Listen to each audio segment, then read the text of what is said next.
ودعا بدعوى الجاہلیت۔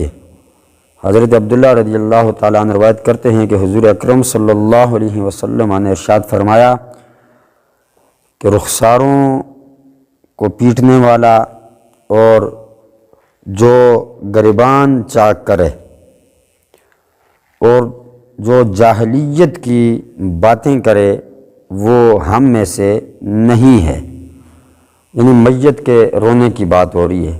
میت پر جو لوگ روتے ہیں، رخسار پیٹتے ہیں، سینہ کوبی کرتے ہیں، نوحہ خوانی کرتے ہیں، بال نوچتے ہیں، کپڑے پھاڑ دیتے ہیں، گریبان پھاڑتے ہیں، ایسے لوگوں کے بارے میں حضور اکرم صلی اللہ علیہ وسلم نے ارشاد فرمایا کہ وہ ہم میں سے نہیں ہے، یعنی میری امت میں سے وہ نہیں ہے جو اس قسم کا کام کرے، اپنے رخساروں پر تھپڑ مارے، گریبان چاک کرے اور جاہلیت کی سی باتیں کرے۔ جاہلیت سے مراد جس طرح کل بھی میں نے عرض کر دیا کہ ہماری خواتین جو ہیں وہ میت پر بین کرتی ہیں، واویلا کرتی ہیں، میت کے اوصاف بیان کر کے روتی ہیں اور طرح طرح کی باتیں جو ہیں وہ اس انداز میں کرتی ہیں کہ سننے والا بھی حیران اور پریشان ہو جاتا ہے۔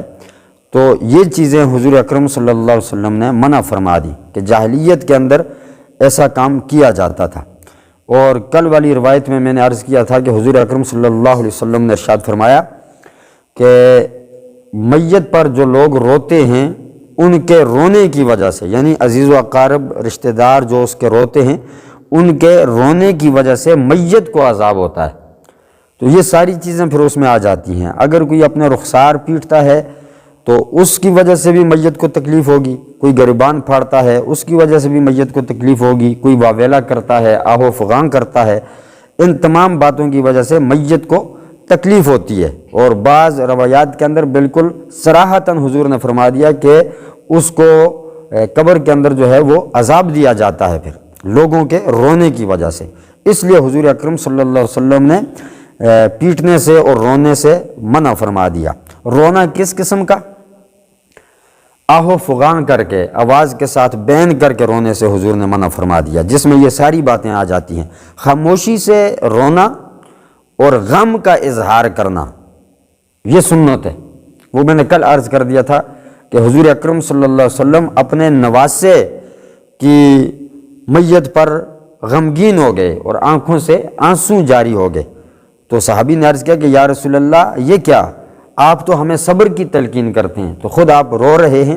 تو حضور نے فرمایا کہ یہ رحمت ہے، اللہ تبارک و تعالیٰ نے جو بندے کے دل میں ڈال دی ہے کہ ایک مسلمان کے مرنے پر دوسرا مسلمان غمگین ہو جاتا ہے، تو یہ اللہ کی طرف سے دل میں رحم ڈالا گیا ہے۔ یہ جو رونا ہے خاموشی کے ساتھ آنسوؤں کا نکل آنا، آنکھیں بھیگ جانا اور خاموشی کے ساتھ اپنے غم کا اظہار کرنا، یہ سنت طریقہ ہے۔ اس سے گناہ نہیں ہوگا، اس سے میت کو بھی تکلیف بھی نہیں ہوگی اور عذاب بھی نہیں ہوگا۔ اس طریقے سے ہم روئیں گے پیٹنے والے سے اور نوحہ کرنے سے اور آہ و فغان کرنے سے، اس سے میت کو تکلیف ہوگی اور رونے والا خود بھی گناہ گار ہوگا۔ قال اخبرتنی حمرۃ قالت سمعت عائشۃ قالت لما جاء النبی صلی اللہ علیہ وسلم۔ حضرت عمرہ رضی اللہ تعالی عنہا آپ فرماتی ہیں کہ میں نے سیدہ عائشہ صدیقہ رضی اللہ تعالی عنہا سے یہ سنا۔ سیدہ عائشہ نے فرمایا کہ حضور اکرم صلی اللہ علیہ وسلم کے پاس خبر پہنچی، کس بات کی؟ قتل ابن حارثہ و جعفر و ابن رواحہ، حضرت زید بن حارثہ کے شہید ہونے کی خبر پہنچی اور جعفر طیار بن ابی طالب رضی اللہ تعالی عنہ، یعنی ابو طالب کے بیٹے حضرت جعفر طیار حضور اکرم صلی اللہ علیہ وسلم کے چچا زاد بھائی، اور عبداللہ بن رواحہ رضی اللہ تعالی عنہ، ان تینوں کے قتل ہونے کی، شہادت کی خبر حضور اکرم صلی اللہ علیہ وسلم کو پہنچی۔ تو سیدہ عائشہ فرماتی ہیں جلسہ، حضور اکرم صلی اللہ علیہ وسلم بیٹھ گئے، زمین پر بیٹھ گئے، اور کس حالت میں بیٹھے؟ یعنی جب حضور تک یہ خبر پہنچی تو حضور کس طریقے سے بیٹھے، حضور کا انداز کیا تھا؟ فرمایا یعرف فیہ الحزن حضور اس انداز میں بیٹھے کہ غم جو تھا نا، غم اس بات کا حضور کو جو غم لاحق ہوا زید بن حارثہ کی شہادت کا، جعفر طیار کی شہادت کا اور عبداللہ بن رواحہ کی شہادت کا جو حضور کو غم پہنچا، حضور کو یہ خبر ملتے ہی حضور زمین پر بیٹھ گئے اور غم جو ہے وہ حضور کے چہرے سے نظر آنے لگا۔ یعنی حضور کو اس قدر شدید دکھ ہوا، صدمہ ہوا ان تینوں کے شہید ہونے کا۔ تو سیدہ عائشہ فرماتی ہیں وَأَنَا أَنظُرُ، میں دیکھ رہی تھی من سائر الباب شق الباب، دروازے کے سوراخ میں سے میں حضور اکرم صلی اللہ علیہ وسلم کو دیکھ رہی تھی کہ غم جو ہے وہ حضور کے بیٹھنے کے انداز سے اور حضور کے چہرے سے وہ غم نظر آ رہا تھا۔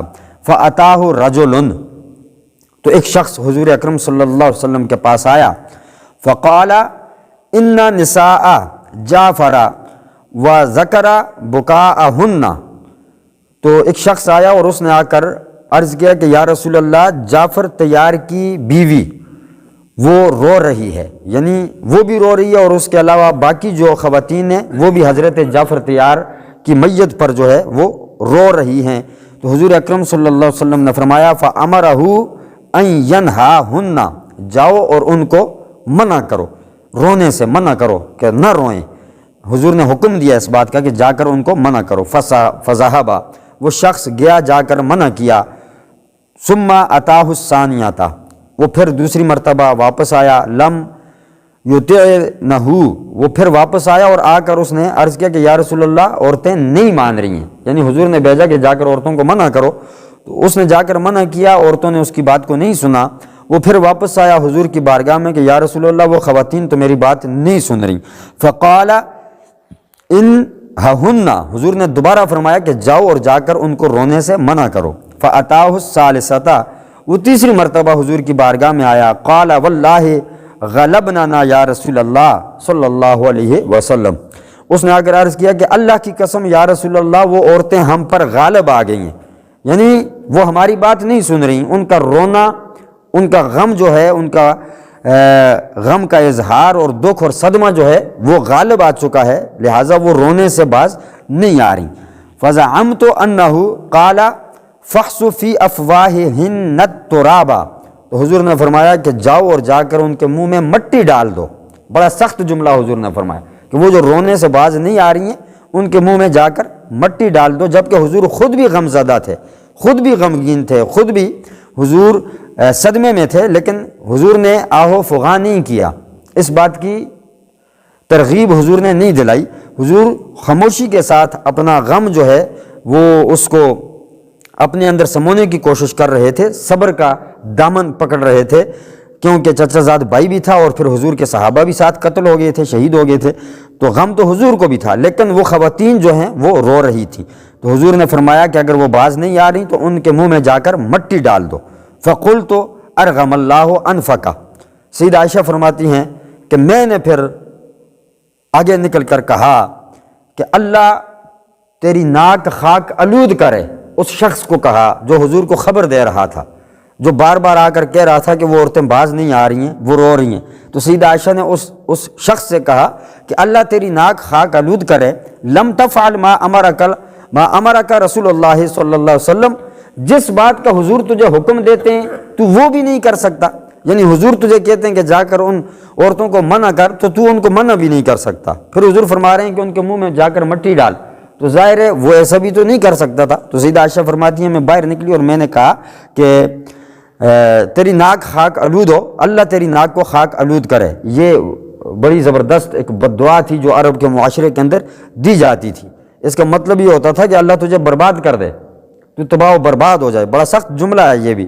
تو سیدہ عائشہ فرماتی ہیں کہ میں نے اس کو کہا کہ تیری ناک خاک آلود کرے اللہ، رسول اللہ جس بات کا تجھے حکم دیتے ہیں تو وہ بھی نہیں کر سکتا، یعنی عورتوں کو تو منع بھی نہیں کر سکتا۔ وَلَمْ تَتْرُكْ رسول اللہ صلی اللہ علیہ وسلم من العناء، اور تو حضور اکرم صلی اللہ علیہ وسلم کو پریشان بھی کیے جا رہا ہے، یعنی تو عورتوں کو بھی نہیں منع کر سکتا اور بار بار حضور کے پاس آ کر حضور کو پریشان بھی تو کر رہا ہے کہ وہ عورتیں باز نہیں آ رہی ہیں، لہٰذا تیری ناک خاک آلود ہو جائے۔ تو جو کام نہیں کر سکتا وہ بار بار حضور کو آ کر اس بات پر تو کیوں پریشان کرتا ہے؟ تو یہ سیدہ عائشہ صدیقہ رضی اللہ تعالیٰ عنہا نے وہاں پر یہ جملے ارشاد فرمائے۔ اب اس روایت سے یہ بات سامنے آتی ہے کہ وہ عورتیں جو رو رہی تھیں حضور نے ان کو منع فرمایا، وہ بندہ جا کر ان کو کہہ رہا تھا۔ اور اس میں ایک بات بڑی قابل غور ہے، ذہنوں میں شاید آپ کے سوال پیدا ہو جائے کہ وہ عورتیں حضور کی بات نہیں مان رہی تھیں۔ معاذ اللہ ایسی بات نہیں ہے، وہ صحابیات تھیں، اور جعفر طیار تو حضور اکرم صلی اللہ علیہ وسلم کے چچا زاد بھائی ہیں، اور آپ کی بیوی جو ہے وہ حضور کی رشتے میں بابی لگی، یعنی بابی ہے۔ اس کا نام تھا اسماء بنت امیس رضی اللہ تعالی عنہا، حضرت جعفر طیار کی جو زوجہ تھی۔ تو وہ حضور کی بات تو لازمی مانتی ہیں، جتنی بھی صحابیات ہیں، صحابہ کی ازواج ہیں، وہ حضور کی بات مانتی تھیں، آنکھیں بند کر کے حضور اکرم صلی اللہ علیہ وسلم کے حکم پر عمل کرتی تھیں۔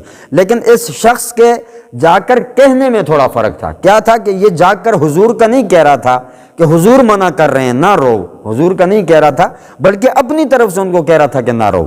تو اس لیے وہ عورتیں اس کی بات نہیں مان رہی تھیں، وہ خواتین جو ہیں اس کی بات اس لیے نہیں مان رہی تھیں۔ اس حدیث کی یہ طویل محدثین کرتے ہیں کہ اگر وہ جا کر کہہ دیتا کہ رسول اللہ فرماتے ہیں کہ تم نہ رو، باز آ جاؤ، تو یقیناً صحابیات تھیں اور جعفر طیار کی زوجہ تھی، حضور کی بابی تھیں، تو وہ حضور اکرم صلی اللہ علیہ وسلم کی بات لازماً مانتیں۔ یہ حضور اکرم صلی اللہ علیہ وسلم نے، میں اس حدیث کی تھوڑی سی وضاحت کر کے بات کو ختم کر دوں، شام کی طرف ایک لشکر بھیجا تھا جنگ کے لیے، کفار کے ساتھ ایک لشکر بھیجا تھا جو 3000 بندے پر مشتمل تھا، جس کا امیر حضور اکرم صلی اللہ علیہ وسلم نے بنایا تھا زید بن حارثہ کو اور جعفر طیار کو اور عبداللہ بن رواحہ کو۔ یہ 3 صحابی تھے جن کو امیر بنا دیا تھا، اور ان کو رخصت کرتے وقت حضور اکرم صلی اللہ علیہ وسلم نے فرمایا تھا کہ سب سے پہلے جو جھنڈا ہے سپہ سالاری کا، امیر کے ہاتھ میں ایک جھنڈا ہوتا تھا کہ لوگوں کو پتہ چل جائے کہ یہ قافلے کا سردار ہے، سپہ سالار ہے یہ جنگ کے قافلے کا۔ تو سب سے پہلے حضور نے زید بن حارثہ کے ہاتھ میں وہ جھنڈا دیا کہ تم آگے بڑھ کے لڑائی کرو گے، اور ساتھ فرمایا کہ اگر زید بن حارثہ شہید ہو جائے تو پھر یہ جھنڈا جعفر طیار پکڑ لے، جب جعفر طیار شہید ہو جائے تو پھر یہ جھنڈا عبداللہ بن رواحہ پکڑ لے۔ تو جب وہ جنگ میں ان کا اور کفار کا آمنا سامنا ہوا تو ادھر سے ہرقل جو بادشاہ تھا وہ 1,00,000 کا لشکر لے کر آیا ہوا تھا، اور رستے میں اس کے ساتھ 3 قبائل کے لوگ مل گئے تھے جو کہ وہ بھی 1,00,000 کی تعداد میں تھے۔ 2,00,000 کے لشکر کے مقابلے میں صرف 3,000 صحابہ تھے، صرف 3,000 صحابہ۔ تو سب سے پہلے زید بن حارثہ لڑتے لڑتے شہید ہو گئے۔ جب وہ شہید ہوئے تو جعفر طیار نے جھنڈا پکڑ لیا، وہ بھی لڑتے لڑتے شہید ہو گئے۔ جب وہ شہید ہوئے تو پھر عبداللہ بن رواحہ نے جھنڈا پکڑ لیا، وہ بھی لڑتے لڑتے شہید ہو گئے۔ اور بڑے مزے کی بات یہ ہے کہ یہ جنگ موتا کا واقعہ ہے۔ جنگ موتا میں یہ 3 صحابہ جو ہیں پے در پہ شہید ہو گئے، اور حضور اکرم صلی اللہ علیہ وسلم اس وقت مدینہ منورہ میں تھے۔ جب یہ تینوں جنگ موتا کے مقام پر شہید ہوئے تو حضور نے مدینہ میں بیٹھ کر اپنے غلاموں کو بتا دیا کہ میرے 3 سالار مارے گئے، وہ شہید کر دیے گئے وہاں پر جنگ موتا کے مقام پر۔ جب یہ تینوں شہید ہو گئے تو ان تینوں کے بعد حضور نے فرمایا کہ اب جو ہے تلوار، اب جو جھنڈا ہے نا سپہ سالاری کا، وہ جھنڈا اب اللہ کی تلواروں میں سے ایک تلوار نے پکڑ لیا ہے۔ اور وہ کون تھا؟ وہ حضرت خالد بن ولید تھے۔ حضرت خالد بن ولید نے جب جھنڈا پکڑا تو آپ آگے بڑے میدان میں، اور اس قدر لڑے کہ اللہ تبارک و تعالی نے وہاں پر مسلمانوں کو فتح عطا فرما دی۔ یعنی 2,00,000 کے لشکر پر 3,000 کا لشکر بھاری پڑ گیا، یعنی کہ کفار شکست کھا گئے اور مسلمان جو ہیں وہ فتح یاب ہو گئے حضرت خالد بن ولید رضی اللہ تعالی عنہ کے ہاتھ پر۔ جب یہ جھنڈا آیا تو حضور نے مدینہ میں بیٹھ کر خبر دے دی، حضور وہاں پر موجود نہیں تھے، مدینہ میں بیٹھ کر حضور نے خبر دی کہ میرے 3 سالار بھی شہید کر دیے گئے، اور اب جو ہے جھنڈا اللہ کی تلواروں میں سے ایک تلوار نے جھنڈا پکڑ لیا ہے، اور وہ حضرت خالد بن ولید رضی اللہ تعالی عنہ تھے۔ تو اللہ تبارک و تعالی نے پھر ان کو فتح عطا فرما دی۔ یہی حضور اکرم صلی اللہ علیہ وسلم کا علم غیب ہے، اسی کو علم غیب کہا جاتا ہے کہ جو چیز بظاہر آنکھوں کے سامنے نہیں ہے اس چیز کی خبر دے دینا، اسی کو علم غیب کا مسئلہ یہی ہے کہ حضور مدینہ میں بیٹھ کر جنگ موتا کا واقعہ جو ہے وہ اپنے صحابہ کے سامنے بیان کر رہے ہیں، کون شہید ہو رہا ہے، اس کے حالات بھی بیان کر رہے ہیں، کون جھنڈا پکڑ رہا ہے اس کے حالات بھی بیان کر رہے ہیں، اور کس کے ہاتھ پر فتح ہو رہی ہے حضور اس کے حالات بھی مدینہ میں بیٹھ کر بیان کر رہے ہیں۔ یہی علم غیب ہے، یہی علم غیب کا مسئلہ ہے۔ بہرحال یہ ایک الگ بحث ہے۔ اللہ تبارک و تعالی ہمیں صحیح معنوں میں دین کی سمجھ عطا فرمائے، اور میت پر آہ و فغاں کر کے، نوحہ کر کے رونے سے اور پیٹنے سے اللہ تبارک و تعالی ہمیں باز رہنے کی توفیق عطا فرمائے۔ وآخر دعوانا ان الحمدللہ رب العالمین۔